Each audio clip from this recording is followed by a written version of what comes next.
హైదరాబాద్లోని హయత్ నగర్లో ఎంఆర్ఓ కార్యాలయం యందు సిపిఐ నాయకుల ఆధ్వర్యంలో డబుల్ బెడ్రూమ్ అర్హులు ధర్నాకు దిగారు.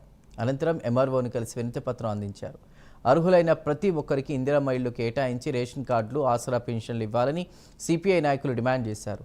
భూములుండి ఇల్లు కట్టుకోలేని పేదలకు ఇస్తానన్న 5 లక్షల రూపాయలను పెంచి 8 లక్షల రూపాయలు ఇవ్వాలని సిపిఐ నాయకులు రవీంద్రాచారి, సామిడి శేఖర్ రెడ్డి డిమాండ్ చేశారు.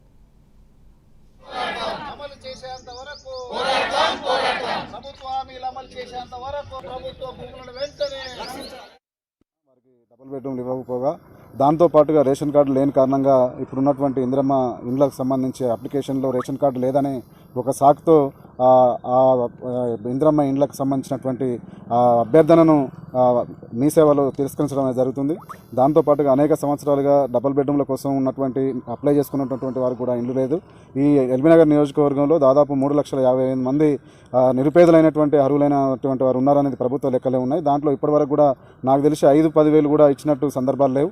ఏదైతే కాంగ్రెస్ ప్రభుత్వం ప్రతిష్టాత్మకంగా బీఆర్ఎస్ని తిరస్కరించి కాంగ్రెస్ పార్టీకి పట్టం కట్టారో ఆ పట్టం కట్టిన దాన్ని ఏదైతే మీరు ప్రభుత్వం ప్రవేశపెట్టిన 6 గ్యారెంటీలను పకడ్బందీగా అమలు